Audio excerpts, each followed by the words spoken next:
Hi, Dr. Shook here. Today I want to talk to you about, in sauna session number 3, I want to talk to you about exercise and exercise recovery with Hashimoto's thyroiditis, or really any autoimmune condition.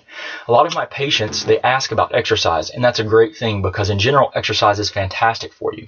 But for people that are recovering from autoimmune conditions and trying to put those into remission or any chronic health condition, you can have a lot of problems with recovering from exercise. You can actually very easily overtrain and stimulate a stress response. And that is not what we want. We do not want elevated cortisol levels. We don't want any of those types of problems. Really what you want to do is you want to feel better after you exercise. So if you're moody, if you feel irritable, if you're tired, if you just in general feel like you've been you're really fatigued for several days afterwards, then that is not the response you want, and you need to look at some of these factors I'm getting ready to talk about. So to recover properly, you need to have adequate protein intake, number 1. So at least 0.8 grams of protein for every pound of body weight. Okay, so that's really important.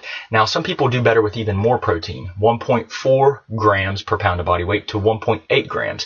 And depending on the type of person that you are, if you've always been active, you might have a good metabolic metabolism and be able to burn a lot of calories. You're going to need higher protein intake.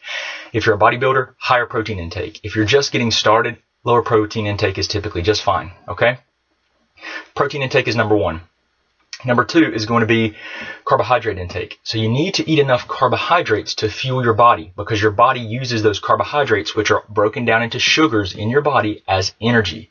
You have to have adequate sources of carbohydrates. A good source of carbohydrates are sweet potatoes. They're fantastic. They're loaded with vitamins. They have fiber in them. They tend to not be inflammatory and create any type of inflammatory response.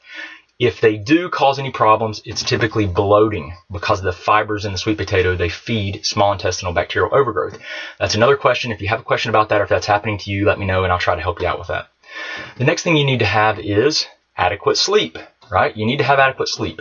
Most autoimmune patients need somewhere between 8 to 10 hours to recover. That's exactly right. 8 to 10 hours. That's what you need. That's what your body needs to recover. People that aren't autoimmune can usually get by 6 to 8 hours, of sleep. I personally need about 9 hours to completely recover and feel energized. So sleep is so important. A lot of people have problems sleeping and they wake up, they can't get to sleep. Well, that relates to your adrenal glands, small walnut-sized glands on top of your kidneys that produce cortisol and all of they produce adrenaline, noradrenaline, and several other types of steroids. And those will affect your ability to fall asleep. You have a normal rhythm that's produced every day. If you have problems with your sleep, let me know. I can help you figure that stuff out. The next thing is you might be doing the wrong type of exercise for your body. You might be pushing yourself too hard. You might be doing weight training very intensely where your body actually needs yoga or tai chi or just gentle walking to begin with, because a lot of people, they think, well, if I see all these articles and ads about health and fitness, that's what I'm going to do. I'm going to lift weights and I'm going to do high intensity interval training where I do sprints basically, and they just completely overtrain and tear their body down and feel horrible. Don't do that to yourself. Most people that I work with, there's no exercise unless they can tolerate gentle walking the first 1 to 2 months, and sometimes longer than that. You got to focus on getting the metabolic health better. Then you can start revving your engine, so to speak, to push your metabolism. Those are really critical things. There are other factors that do play into this as well, but these are some of the main ones I wanted to share. I don't want to forget micronutrients like vitamin D, B12, and a lot of these other micronutrients, the smaller nutrients that your body uses to go through and carry out chemical processes in your body. Critically important. You've got to pay attention to your body. You've got to listen to it. If you feel bad after exercising, you've got to look at some of these variables and determine, hey, am I doing things right? Am I overtraining?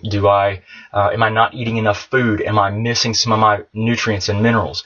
And if you're having problems with this stuff and you need help, let us know. I'll be glad to help you out. This is what I help people do. Most of the patients that I see, they go through a process of trying to help themselves, and some of them are successful, and that's awesome because we need that. We don't have enough functional medicine doctors to take care of people. But if you're having problems with it, we can do testing, blood work, and I can help you customize a program and walk with you through it to give you the best opportunity to recover and succeed with your health. So if you have any questions or anything, let us know, but I appreciate you taking time to learn more about your health, and I hope you have a wonderful day. Thanks. Hey guys, Dr. Shook, thank you for viewing our videos. I hope they help you out. If you want to, just subscribe to our channel somewhere here. You can watch a video that YouTube's actually selected for you, so hopefully it'll help you out. If you need any other information or resources, just look in the description. We've got links to our website, to our 9 lab test guidebook, and everything else that we do. I really appreciate you, and I hope you guys have a great